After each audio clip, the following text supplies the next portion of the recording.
Bueno, hoy día el Jorge me encargó un tema de hablar sobre los transformadores eléctricos y el tipo de conexión en los motores Dallander.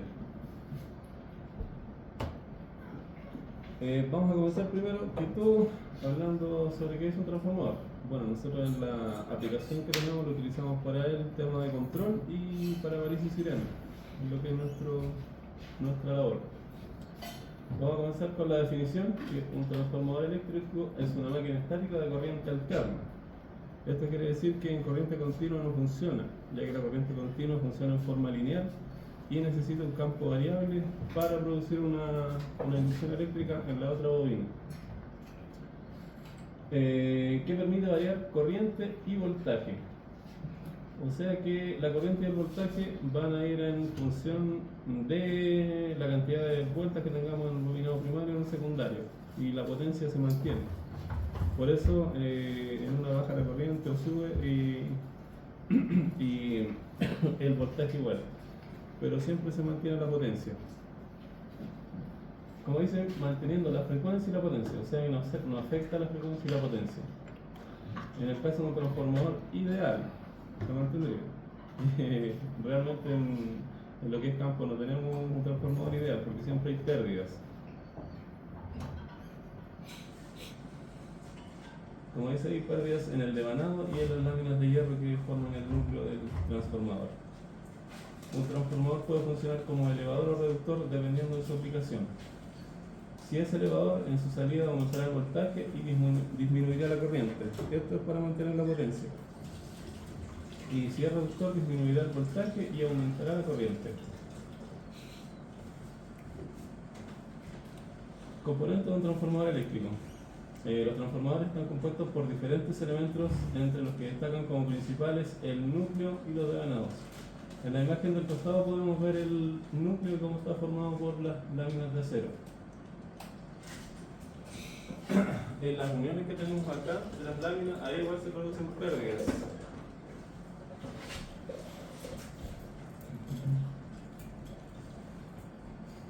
Por su parte, el devanado es un hilo de cobre enrollado a través del núcleo en uno de sus extremos y recubierto por una capa aislante, que suele ser barniz. Está compuesto por dos bobinas, la primaria y la secundaria. La relación de vueltas del hilo de cobre en el devanado primario y el secundario indicará la relación de transformación. El nombre de primario y secundario es algo simbólico. Por definición, allá donde apliquemos la tensión de entrada será el primario y donde obtengamos la tensión de salida será el secundario. En la imagen del costado podemos ver que tenemos un voltaje en el primario y un voltaje en la bobina del secundario.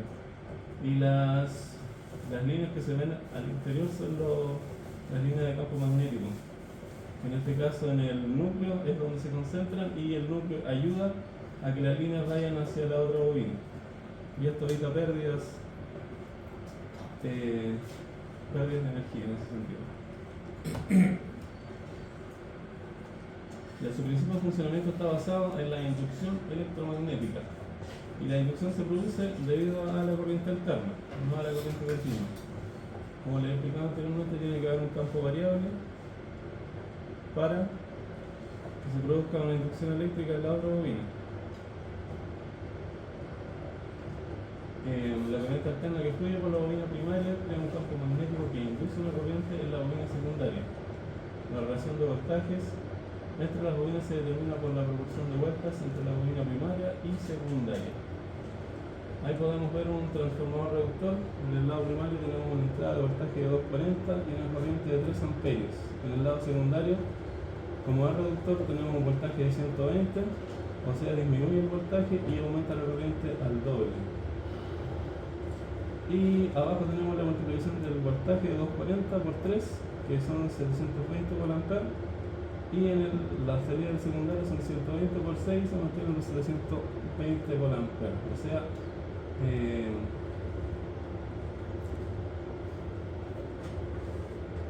se mantiene bueno, la palabra es... ¿La relación? Sí, la relación de transformación.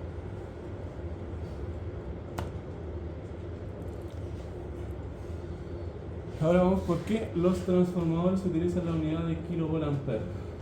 Los transformadores se miden en kilovolt-ampere porque necesitan considerar tanto la potencia real como la reactiva. La potencia aparente kilovolt-ampere es la suma de la potencia real de los kilowatts y la potencia reactiva. La potencia real es la potencia que se aprovecha y la potencia reactiva es necesaria para el funcionamiento de los equipos inductivos y capacitivos. En este caso, el fabricante nos entrega solamente la potencia dada en volt-ampere, porque el fabricante no sabe en qué vamos a utilizar nosotros el transformador. Y acá tenemos dos ejemplos, que es la potencia real de un bombillo, que es 0.06 kilowatts, a un factor de potencia ideal que es 1.0, que eso prácticamente en la realidad no ocurre, y multiplicamos la carga, dividimos la carga por el factor de potencia y nos da 0.06 kVA.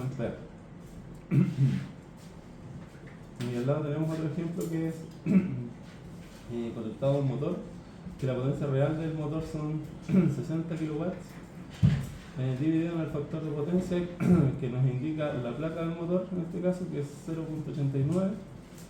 Y como se pueden dar cuenta abajo, en la división tenemos una diferencia, la diferencia significa energía desperdiciada,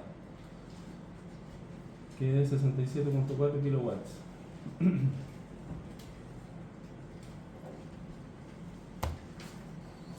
Ahora vamos a hablar un poquito de los motores Dalander y de la conexión. En este caso, tenemos la carga de internet, que es la conexión de un motor Dalander en velocidad rápida y velocidad lenta. Por ejemplo, acá si quisiéramos obtener una velocidad lenta, en el contactor KM1, si lo cerramos, seguimos la línea de fuerza, alimentamos el motor en el punto B1, W1 y B1. En eso obtenemos una conexión doble triángulo. Y esto va, la velocidad del motor va relacionada directamente con los pares de polos. En la siguiente imagen lo vamos a ver.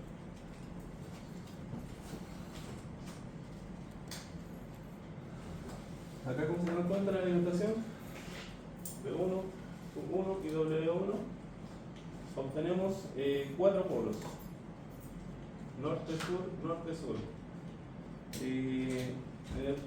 Tenemos 4 polos y, en este caso serían 2 pares de polos. Sacando la relación de la ecuación, que es 60, una constante, por la frecuencia, que son 50, nos da, dividido en los 2 pares de polos, nos da 1500 RPM.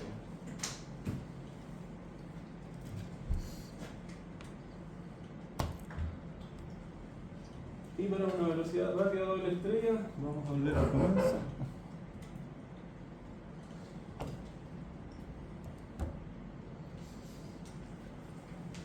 En el esquema tendríamos que alimentar por KM3 y por KM2, que acá está circuitado, y alimentaríamos por KM2, alimentaríamos B1, U1, B1 y W1. Y por KM3 alimentaríamos la zona intermedia, W2, B2, U2, y con eso obtenemos un doble triángulo. Y acá lo vamos a ver nuevamente.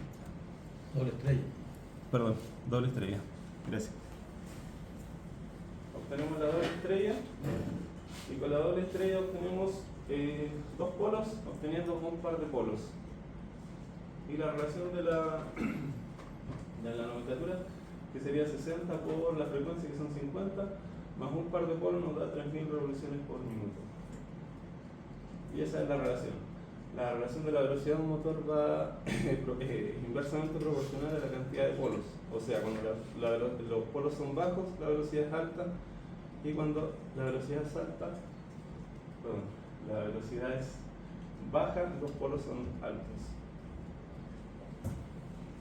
Eso sería una pregunta, consulta, algo que quieran aportar. Tú lo das. Dígame. Dije, nosotros terreno, ¿cómo podemos saber o visualmente o por tema de sonido, cuando un trafo tiene mucha pérdida? Por sonido. Mira, estuve viendo acá, lo que estaba averiguando, cuando emitía un sonido era por las vibraciones que se producían en el núcleo. ¿Mm? Sí. ¿Y eso qué indica en un trafo? ¿Qué le pasa con los sonidos? Porque el trafo no debería vibrar. Mira, acá salió porque vibraba por por el voltaje que se producía, solamente me decía. ¿Ya? Pero más allá no sé si nos puedes aportar tú, ¿no? ¿Con eso? Muchas veces por hablar de las placas. Muchas veces Ya. las placas, si tú te fijas, tienen las E y aparte tienes otra placa, Sí. que es donde se generan las pérdidas. Cuando esas placas se sueltan, Exacto, donde va la unión. ya, y eso también te genera una pérdida. Tú tienes Sí. pérdida por efecto Joule, que es el tema del calor, por la circulación de los electrones, que tienen una pérdida, Sí. y aparte por el tema de las vibraciones. Ya, por lo menos los equipos, enfocados nosotros los equipos, el mayor problema que vamos a tener es por el tema de que las placas se sueltan, por el tema de que se mueve el puente, vibra, los Ya. golpes. Entonces siempre es recomendable cuando tú tengas un transformador que tiene alguna vibración excesiva, Ya. solicitar el cambio. Ahí. Con respecto a lo que es un transformador, ¿cómo yo identifico con el primario y el secundario? En este caso desenergizado, veríamos la resistencia de la bobina. ¿Ya? En este caso, si es un transformador reductor, la bobina primaria debería medir mayor resistencia, ya que tiene mayor cantidad de vueltas en la bobina. ¿Y el secundario? El secundario, si es reductor, debería medir menos, que tiene menos vueltas en la espiral secundaria. Ya.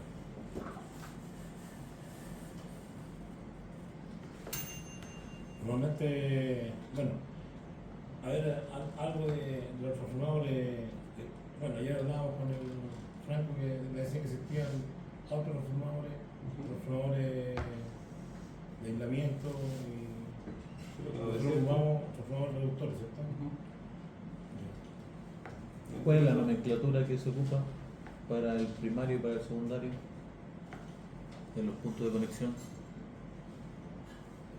Porque también es otra manera, Sí, o sea, lo sí, podemos medir, identificarlo, sí. obviamente si no tienen, hay algunos que no tienen marca, ¿ya? No tienen está marcado con la nomenclatura y obviamente uno midiéndolo puede determinar cuál es el primario y cuál es el secundario, o sea, sin tensión. Claro. ¿Ya? Ahora también midiéndolo con energía también puede determinar de acuerdo a la tensión de No, salida. Si tenemos un transformador ahí no, tiene energía sin nada ahí en el mesón. ¿Cómo tú lo identificas? Me dijiste por el instrumento, ¿cierto? Sí. ¿Y qué más se puede identificar? ¿Qué más lleva? Lleva unas placas encima. Y tú puedes identificar ahí según la sigla. Eso no quiere decir el... Sí. Ya. Esa es la a eso me refiero con la nomenclatura. La H, Como la, tal, ¿ah? la H y la X. Sí, pues. Ya, pues, ¿cuál es cuál? Yo, güey. Porque, bueno, si él no Aporte, sabe, pues, aporte, No. porque Si él no sabe. La idea es que todos Sí. estemos en esto, todos estemos si claros. no sabe eso, La H debería ser la entrada, la X la salida. el primario. La X la salida. Ya. Sí. Y otra cosa que H1, igual- H2, H3, si es trifásico, H1, H2, si es monofásico, Ya. es dos fases. la- Dos fases y neutro. ¿Cuál es la ley del principio de funcionamiento de los transformadores? De inducción electromagnética.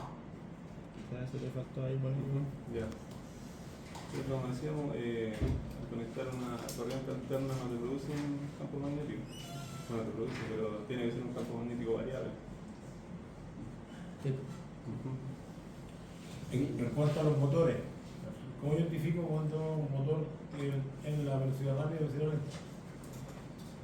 También como lo veíamos el otro día, pues, midiendo la resistencia de las bobinas.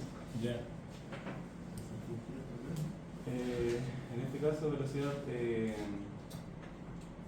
lenta, tenemos mayor cantidad de polos, Ya. por ende, debería medir una resistencia mayor. Ya. Y menos polo sería. Menos polos es más velocidad, es inversa. Ya. Entonces debería ser, lo menos polo debería ser, la resistencia debería ser menor o mayor. Al tener menos polos, menor. ¿Está claro todo? ¿Listo? ¿Listo? ¿Está claro? con eso? Miguel, ¿los motores Dallander son sincrónicos o asincrónicos?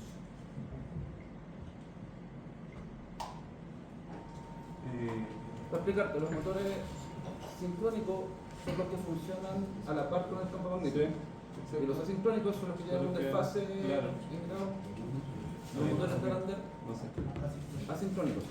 ¿Son asincrónicos? Claro. De hecho, los motores que trabajamos nosotros son asincrónicos. Ya. Por eso tú tienes un factor de potencia bajo. ¿Cachai? Porque tienes una pérdida. Al hecho de que tú tengas desfasado el campo magnético con respecto a la rotación del equipo, te genera esa pérdida, ¿cachai? Por temas de temperatura, por otras cuestiones, por eso, ¿cachai? No son tan óptimos, ¿cachai? Como un motor sincrónico. Pero sí, ¿por qué los ocupamos? Porque el pic o la potencia de arranque de esos motores son mucho más bajos que de un motor sincrónico.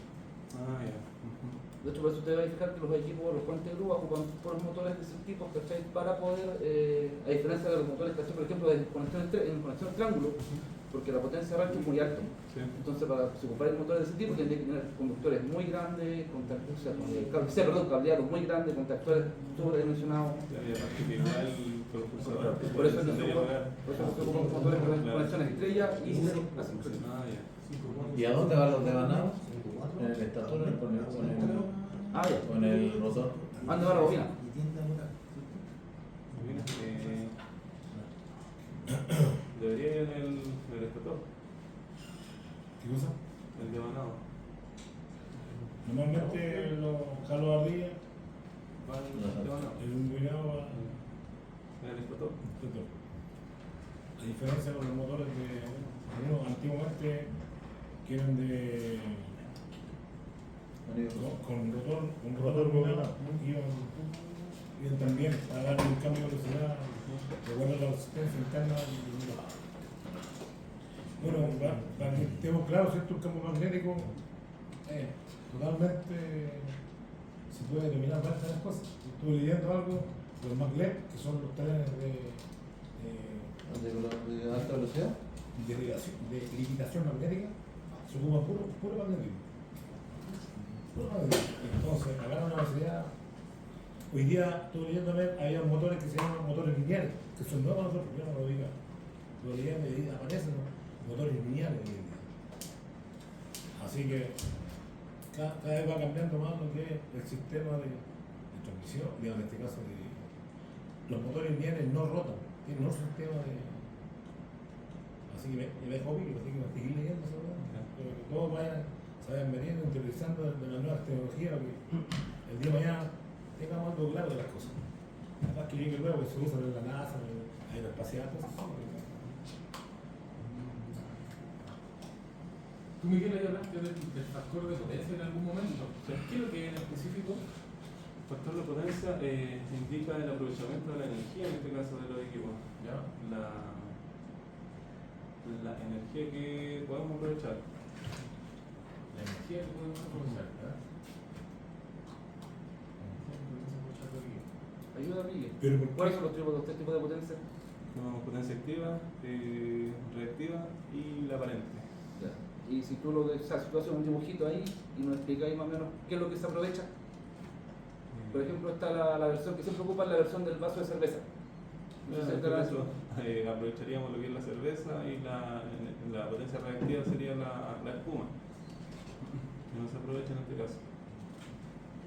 Pero eso, ¿por qué motivo sucede? Porque en este caso, pues, igual no lo tengo bien claro todavía, tengo que meterme más en ese tema. ¿Ya? Sí. Pero por lo que tengo entendido es la reactiva es la que generan los equipos, en este caso los motores. La reactiva vendría siendo la energía que se produce en el bobinado. Pero ¿cuál es el factor que afectaría eso? A lo mejor Franco te podría ayudar en eso. No, pero si hay más técnicos. Oye, Miguel, Digamos. Puede ser, no, El factor de potencia, Sí. cuando es igual a 1 es lo ideal. O sea, que la activa sea igual a la pared. Eso quiere decir que no hay potencia reactiva, no hay carga inductiva en el sistema. ¿Sí? Cuando hay mucha carga inductiva, motores, transformadores, se genera un factor de potencia y eso hace que el valor 1 tienda a 0. Sí, pero ¿qué viene siendo el factor de potencia? Lo que dijo Miguel, pues el factor indica el aprovechamiento de la energía. Cuando es igual a 1, yo aprovecho toda la energía que Ok, me está pero pegando el sistema. ¿qué pasa en la señal se le quita, eso me gusta. Genera problemas cuando hay muchos factores de potencia. ¿Cuál es el problema que genera? Desfase, puede ser. Eso, ¿de fase de ¿Qué qué? fase pero entre qué? De angular. Ya. Entre las señales ¿Está claro todo eso? ¿Me voy a ir un poquito para explicarle un chiquito? Más o menos. No tiene- Solo sé que cuando tenés una carga, ya sea en los motores, y es muy alta la carga, tú tienes que compensarlo con condensadores. Sí, para llevarlo a Tratar de llevarlos a uno, ¿cierto?